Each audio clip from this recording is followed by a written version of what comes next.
বাংলাদেশ ইসলামী bank পিএলসির সৌজন্যে দেশ বাণিজ্য সংবাদের সঙ্গে আছি আমি মাকদুরা মিতি। দ্রুত বাংলাদেশিদের জন্য শ্রমবাজার খুলে দিতে মালয়েশিয়ার প্রধানমন্ত্রী আনোয়ার ইব্রাহিমের প্রতি আহ্বান জানিয়েছেন প্রধানমন্ত্রী তারেক রহমান। সোমবার পুত্রজায়ায় দুই প্রধানমন্ত্রীর একান্ত ও পরে দ্বিপক্ষীয় বৈঠক শেষে যৌথ সংবাদ সম্মেলনে এ আহ্বান জানান তিনি। একই সঙ্গে অনিয়মিত শ্রমিকদের বৈধতা দেয়া এবং আটক বাংলাদেশিদের মুক্তি, রোহিঙ্গা সংকট সমাধানে সহযোগিতা চেয়েছেন প্রধানমন্ত্রী। মালয়েশিয়া থেকে সাইফুল রিপনের রিপোর্ট। সোমবার সকালে মোটর শোভাযাত্রা সহকারে মালয়েশিয়ার পুত্রজায়া দেশটির প্রধানমন্ত্রীর কার্যালয় পেরাদানা পুত্রা ভবনে পৌঁছান প্রধানমন্ত্রী তারেক রহমান ও তার স্ত্রী ডাক্তার জুবাইদা রহমান। এ সময় তাদেরকে উষ্ণ অভ্যর্থনা জানান মালয়েশিয়ার প্রধানমন্ত্রী আনোয়ার ইব্রাহিম ও তার স্ত্রী doctor Wan Azizah Wan Ismail. এ সময় লালগালিচায় প্রধানমন্ত্রী তারেক রহমানকে গার্ড অব অনার দেয় মালয়েশিয়ার সশস্ত্র বাহিনীর একটি চৌকস দল। সংবর্ধনার পর সফর সঙ্গীদের মালয়েশিয়ার প্রধানমন্ত্রীকে পরিচয় করিয়ে দেন প্রধানমন্ত্রী তারেক রহমান। একইভাবে মালয়েশিয়ার প্রধানমন্ত্রীও তার মন্ত্রিসভার সদস্যদের পরিচয় করিয়ে দেন। পরে পরিদর্শন বইতে স্বাক্ষর করেন প্রধানমন্ত্রী তারেক রহমান। এরপর একান্ত বৈঠক করেন প্রধানমন্ত্রী তারেক রহমান ও প্রধানমন্ত্রী আনোয়ার ইব্রাহিম। এ সময় বাণিজ্য, বিনিয়োগ সম্প্রসারণ, জ্বালানি, কৃষি, আঞ্চলিক সহযোগিতা সহ নানা বিষয়ে আলোচনা হয়। পরে দুই দেশের প্রতিনিধিদের নিয়ে দ্বিপক্ষীয় বৈঠকের নেতৃত্ব দেন বাংলাদেশ ও মালয়েশিয়ার সরকার প্রধান। এ সময় শ্রমবাজার খোলা, আটকে পড়া বাংলাদেশিদের ফেরানো, নেটওয়ার্ক পারমিট নবায়ন, রোহিঙ্গা ইস্যু সহ বিভিন্ন বিষয়ে বিস্তারিত আলোচনা হয়। বৈঠক শেষে সংস্কৃতি সহযোগিতা বিষয়ক একটি সমঝোতা স্মারক সই হয়। এছাড়া দুই দেশের মধ্যে সন্ত্রাসবাদ দমনে গবেষণা ও সক্ষমতা বৃদ্ধি এবং বিনিয়োগ সংক্রান্ত দলিল বিনিময় হয়। এরপর যৌথ বিবৃতি দেন বাংলাদেশ ও মালয়েশিয়ার প্রধানমন্ত্রী তারেক রহমান জানান, এ আলোচনা দুই দেশের সম্পর্কের নতুন অধ্যায়ের সূচনা করবে।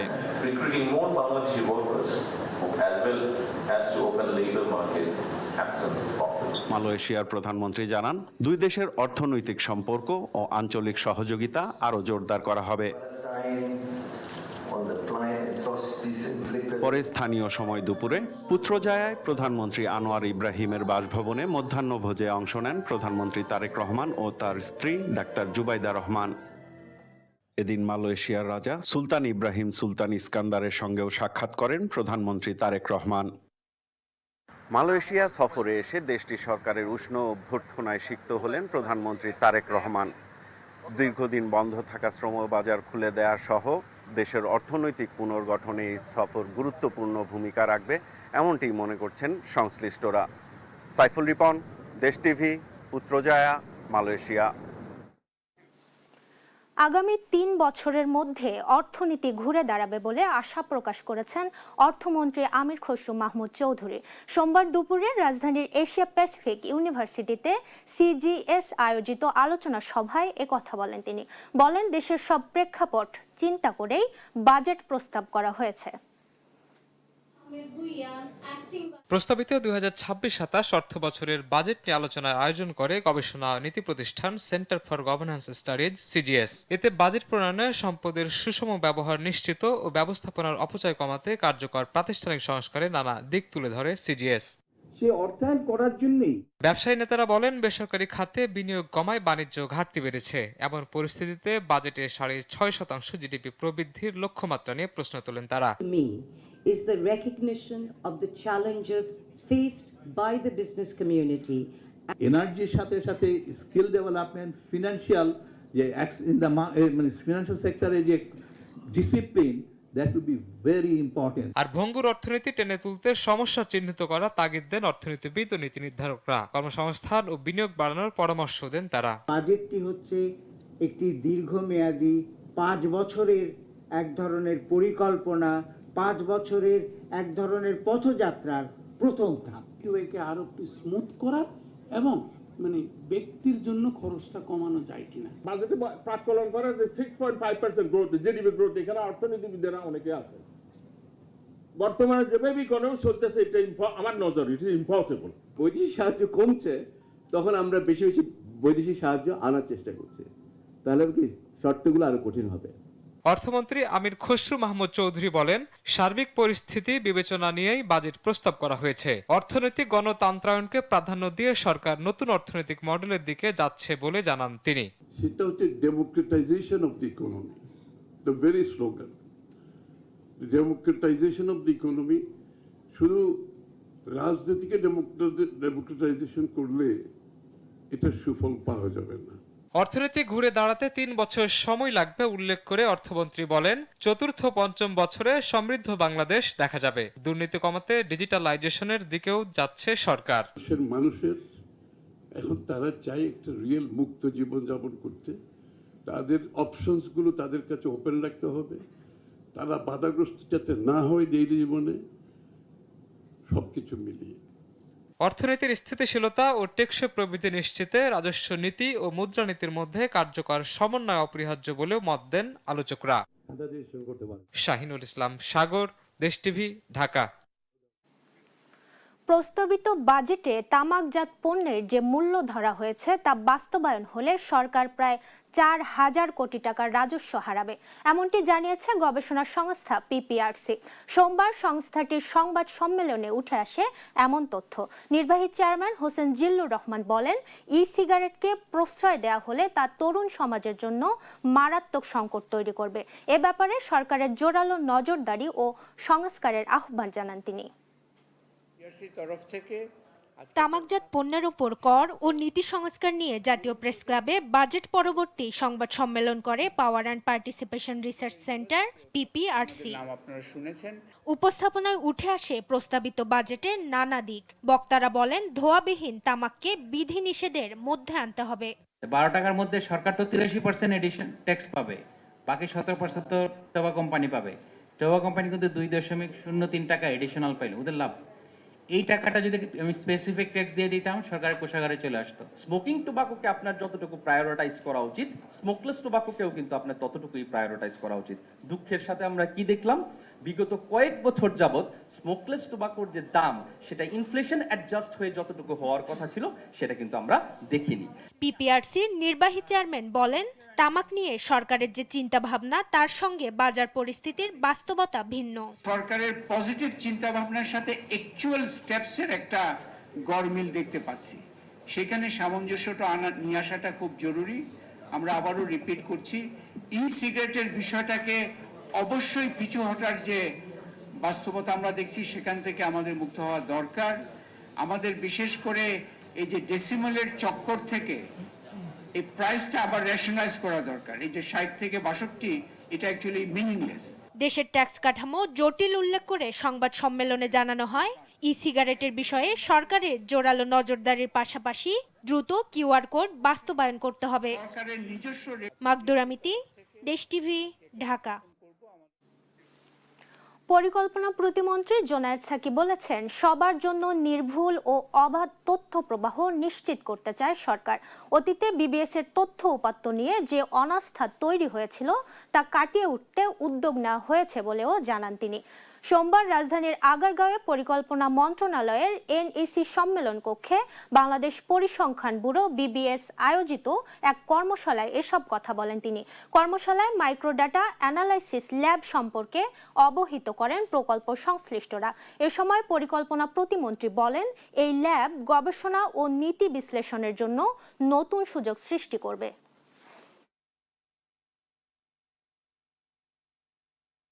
উপাত্ত নিয়ে, তথ্য নিয়ে একটা বড় ধরনের অনাস্থার জায়গা তৈরি হয়েছে, এবং এটা যখন একবার তৈরি হয় তখন আস্থাটা ফিরিয়ে আনা বেশ কঠিন হয়। তো আমরা নিজেরাও এই অনাস্থা তৈরির জন্য কাজ করেছি, বিকজ আমরা যখন ফ্যাসিবাদের বিরুদ্ধে লড়াই করেছি তখন আমরা এই সরকারের উপাত্তগুলো, তথ্যগুলোকে চ্যালেঞ্জ করেছি। বাস্তবতার সাথে যেহেতু তথ্যপাত্র মিলছে না, এবং সে কারণে আমরা প্রশ্ন তুলেছি যে এখানে অনেক ম্যানিপুলেশন আছে। সেই ম্যানিপুলেশনের জায়গাগুলো বর্তমান সরকার করতে চায় না। আগামী 24 ঘন্টার মধ্যে ইসলামী ব্যাংকে নতুন পরিচালনা পর্ষদ ঘোষণা না করলে বৃহৎ কর্মসূচির হুঁশিয়ারি দিয়েছে সচেতন গ্রাহক ফোরাম। সোমবার বাংলাদেশ ব্যাংকের সামনে অবস্থান কর্মসূচিতে এ ঘোষণা দেয় তারা। আর কেন্দ্রীয় ব্যাংক বলছে শীঘ্রই সৎ, যোগ্য ও পেশাদার ব্যক্তিদের নিয়ে পরিচালনা পর্ষদ গঠন করা হবে, যা হবে পুরোপুরি রাজনৈতিক প্রভাবমুক্ত। সচেতন গ্রাহক ফোরামের ব্যানারে ধারাবাহিক আন্দোলনের অংশ হিসেবে সোমবার বেলা 12টার দিকে মিছিল নিয়ে বাংলাদেশ ব্যাংকের সামনে জড়ো হয় ইসলামী ব্যাংকের আমানতকারীরা। এ সময় 2017 সালের আগে পরিচালনা পর্ষদে থাকা ব্যক্তিদের মধ্য থেকে সৎ ও যোগ্যদের সমন্বয়ে নতুন বোর্ড গঠনের দাবি জানান তারা। আগামী 24 ঘন্টার মধ্যে নতুন পর্ষদ না হলে বৃহৎ কর্মসূচির হুঁশিয়ারি দেন আন্দোলনকারীরা। সেই পরিষদকে ভেঙে দিয়ে অবশ্যই নতুন পরিষদকে আনতে হবে। সচেতন গ্রাহক ফোরামের একটি কর্মী বাহিনী জীবিত থাকা পর্যন্ত আপনারা কোনোদিন ইসলামী ব্যাংকে অবৈধভাবে অংশগ্রহণ। তারা বলেন ইসলামী ব্যাংকের বোর্ড গঠনে কোনো ভুল সিদ্ধান্ত হলে তা ব্যাংকিং খাতে অস্থিরতা বাড়াবে। এস আলমের পাচার করা সম্পত্তি দেশে ফিরিয়ে আনা এবং তার বিরুদ্ধে ব্যবস্থা নেয়ার দাবিও জানান আমানতকারীরা। এস আলম সহ যত ব্যাংক লুটেরা আছে সেই ব্যাংক লুটেরাদের বিচার করার জন্য অবিলম্বে আলাদা ট্রাইব্যুনাল গঠন করেন। বলে দিতে চাই, দয়া করে ইসলামী ব্যাংকের সামনে আর কোনদিন পা রাখার চেষ্টা করবেন না। এদিকে ইসলামী ব্যাংককে রাজনৈতিক প্রভাবমুক্ত রাখার কথা জানিয়েছেন কেন্দ্রীয় ব্যাংক মুখপাত্র। বলেন দ্রুতই সৎ, যোগ্য ও পেশাদার ব্যক্তিদের সমন্বয়ে পরিচালনা পর্ষদ গঠন করা হবে। ইসলামী ব্যাংকের মতো একটা বড় ব্যাংক যদি অস্থিতিশীল হয়ে যায় এবং তার প্রভাব যদি অন্যান্য ব্যাংকের উপর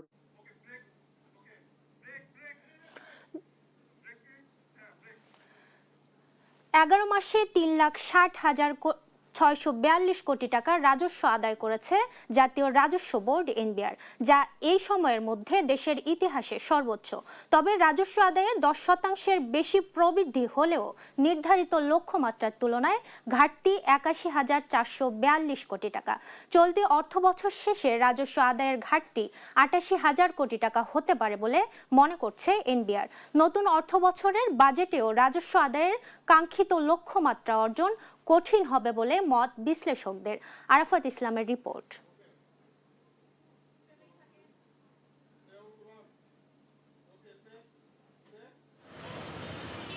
চলতি 2025-26 অর্থবছরের প্রথম 11 মাসে 3,60,642 কোটি টাকা রাজস্ব আদায় করেছে জাতীয় রাজস্ব বোর্ড এনবিআর। 2025 সালের জুলাই থেকে 2026 সালের মে পর্যন্ত এই শুল্ক কর আদায় হয়েছে, যা একই সময়কালে অতীতের সব রেকর্ড ছাড়িয়ে গেছে বলে জানিয়েছে এনবিআর। সংস্থাটি বলছে 2024-25 অর্থবছরের প্রথম 11 মাসের তুলনায় 2025-26 অর্থবছরের প্রথম 11 মাসে 32,856 কোটি টাকা বেশি রাজস্ব আদায় হয়েছে। সেই হিসেবে একই সময়ে রাজস্ব আদায় বেড়েছে 10.2%। এদিকে চলতি অর্থবছরে এনবিআরের মোট রাজস্ব আদায়ের সংশোধিত লক্ষ্যমাত্রার চেয়ে এবছরের মে পর্যন্ত আদায় কম হয়েছে 81,442 কোটি টাকা, অর্থাৎ লক্ষ্যমাত্রা অর্জনের হার 81.58%। আগামী অর্থবছরেও রাজস্ব আদায়ের লক্ষ্যমাত্রা অর্জন করা চ্যালেঞ্জ হবে, এমনটাই মনে করছেন অর্থনীতিবিদরা। রাজস্ব আহরণ 6,95,000 কোটি টাকা, এখন ধরা হয়েছে রিভাইজ বাজেটের 5,88,000 কোটি টাকা 18%। এটা 18% হয়তো হতে পারে, কিন্তু প্রকৃতপক্ষে যদি এইটা 4.5 লক্ষ কোটি টাকা যদি হয় তাহলে কিন্তু প্রবৃদ্ধিটা প্রয়োজন পড়বে প্রায় 40%-এর মতো। আমার কাছে মনে হয়েছে যে এই যে প্রকৃত যে প্রবৃদ্ধিটা রাজস্ব আহরণে লাগবে সেটা অনেক বেশি এবং এখানে এটা অর্জন করা বেশ দুরূহ হবে। চলতি অর্থবছর শেষে রাজস্ব আদায়ের ঘাটতি 88,000 কোটি টাকা হতে পারে বলে মনে করছে এনবিআর। আরাফাত ইসলাম, দেশ টিভি, ঢাকা। ফুটবলে অন্যতম বড় দুই পরাশক্তি ব্রাজিল ও আর্জেন্টিনা। বাংলাদেশে এই দুই দলের সমর্থক সবচেয়ে বেশি। তবে খেলার মাঠ ছাপিয়ে দুদেশের সঙ্গে বাংলাদেশের দ্বিপক্ষীয় বাণিজ্যিক সম্পর্কও রয়েছে। যদিও আমদানি রপ্তানিতে আর্জেন্টিনার চেয়ে ব্রাজিল অনেক এগিয়ে। ভবিষ্যতে দক্ষিণ আমেরিকার এই দুদেশের সঙ্গে বাংলাদেশের বাণিজ্য সম্প্রসারণে কূটনৈতিক তৎপরতা বাড়ানোর পাশাপাশি ব্যয় কমিয়ে প্রযুক্তি নির্ভর উৎপাদন এবং বিনিয়োগ বান্ধব পরিবেশ নিশ্চিতের তাগিদ ব্যবসায়ী ও অর্থনীতিবিদদের। আরাফাত ইসলামের রিপোর্ট। ফুটবল বিশ্বকাপের উন্মাদনায় মেতেছে সারা দেশ। বেশিরভাগ মানুষই ব্রাজিল আর্জেন্টিনা শিবিরে বিভক্ত, কেউ মেসির সমর্থক, কেউ বা নেইমারের। মাঠের বাইরে অর্থনীতির স্কোরে এখন পর্যন্ত ফলাফল একপেশে, যেখানে আর্জেন্টিনাকে অনেকটাই পেছনে ফেলে স্পষ্ট ব্যবধানে এগিয়ে রয়েছে ব্রাজিল। বাংলাদেশের সঙ্গে ব্রাজিল ও আর্জেন্টিনার দ্বিপাক্ষিক বাণিজ্যে ব্রাজিলের এগিয়ে থাকার অন্যতম কারণ দেশটির অর্থনৈতিক সক্ষমতা। বিশ্বের 11তম বৃহত্তম অর্থনীতির দেশ ব্রাজিল। লন্ডন ভিত্তিক গবেষণা প্রতিষ্ঠান CEBR এর তথ্য অনুযায়ী 2025 সালে দেশটির অর্থনীতির আকার ছিল প্রায় $2.3 ট্রিলিয়ন। অপরদিকে আর্জেন্টিনা বিশ্বের 25তম বৃহত্তম অর্থনীতির দেশ। যদিও সাম্প্রতিক বছরগুলোতে দেশটি উচ্চ মূল্যস্ফীতি, মুদ্রা সংকট ও আর্থিক অস্থিরতার মতো চ্যালেঞ্জের মুখোমুখি হয়েছে। 2024-25 অর্থ বছরে বাংলাদেশ বিশ্বের বিভিন্ন দেশ থেকে মোট $66.33 বিলিয়ন পণ্য আমদানি করেছে। বাংলাদেশের মোট আমদানির প্রায় 3.9% উৎসই ব্রাজিল, যা বাংলাদেশের 6ষ্ঠ বৃহত্তম আমদানি উৎস। অপরদিকে একই সময়ে আর্জেন্টিনা থেকে আমদানি হয়েছে $785 মিলিয়ন পণ্য, মোট আমদানিতে যার অংশ মাত্র 1.2%। আমদানিকারক দেশগুলোর তালিকায় আর্জেন্টিনার অবস্থান 17তম। শুধু আমদানিতেই নয়, রফতানির ক্ষেত্রেও বাংলাদেশের জন্য বড় বাজার হয়ে উঠছে ব্রাজিল। 2024-25 অর্থ বছরে ব্রাজিলে $187.3 মিলিয়ন পণ্য রফতানি করেছে বাংলাদেশ। বাংলাদেশের রপ্তানি গন্তব্য হিসেবে দেশটির অবস্থান 27তম। অপরদিকে আর্জেন্টিনায় বাংলাদেশের রপ্তানি মাত্র $21.6 মিলিয়ন, মোট রপ্তানি আয়ের হিসেবে যার অংশ মাত্র 0.4%। বাংলাদেশের রপ্তানি গন্তব্যের তালিকায় দেশটির অবস্থান 65তম। বাংলাদেশের জন্য ব্রাজিল ও আর্জেন্টিনা উভয়ই গুরুত্বপূর্ণ বাজার বলে মনে করেন ব্যবসায়ীরা। ব্রাজিলটা ভালো মার্কেট, কিন্তু যেই মেইন সমস্যাটা ব্রাজিলের সাথে আমাদের ট্রেডের জন্য বাংলাদেশ থেকে যেতে হয়, যে ওই অঞ্চলের বাইরে কোনো দেশ যদি এখানে পণ্য রপ্তানি করতে হয় প্রায় 35% কিন্তু ডিউটি দিতে হবে, যদি না আপনার সাথে ভিন্ন কোনো অ্যারেঞ্জমেন্ট থাকে। তো তার মানে আপনি বুঝতেই পারছেন যে কেন বাড়ছে না। পণ্যের পাশাপাশি এ দুই দেশ দক্ষ শ্রমশক্তি রপ্তানির বাজারও হতে পারে বলে মনে করেন এ অর্থনীতিবিদ। আমরা যদি নতুন শ্রম বাজার হিসাবে চিন্তা করি, তাহলে প্রকৃতপক্ষে ব্রাজিলে আমি মনে করি একটা বড় ধরনের স্কোপ রয়েছে। সেখানে এগ্রিকালচার থেকে শুরু করে ইন্ডাস্ট্রি এবং বিভিন্ন ধরনের শ্রমের বাজার আসলে ওপেন আছে, কিন্তু এই শ্রমিকের বাজারটা কিন্তু আসলে প্রকৃতপক্ষে নির্ভর করে, আমি আবারও বলছি, যে সেই বাণিজ্যিক তৎপরতার মাধ্যমে।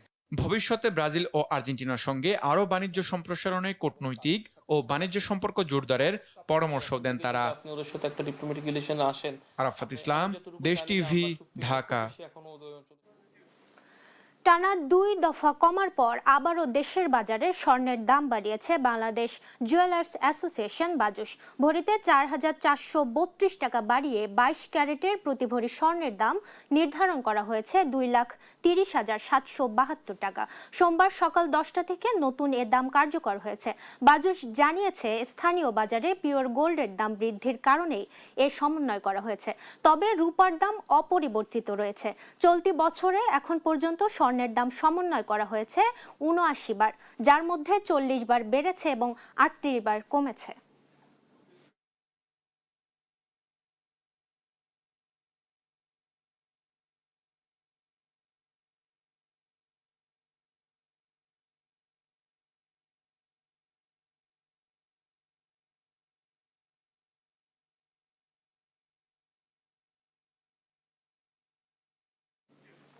দর্শক, এই ছিল ইসলামী ব্যাংক বাংলাদেশ PLC সৌজন্যে দেশ বাণিজ্য সংবাদে। পরের বুলেটিন দেখার আমন্ত্রণ রইল। দেশ টিভির সঙ্গেই থাকুন।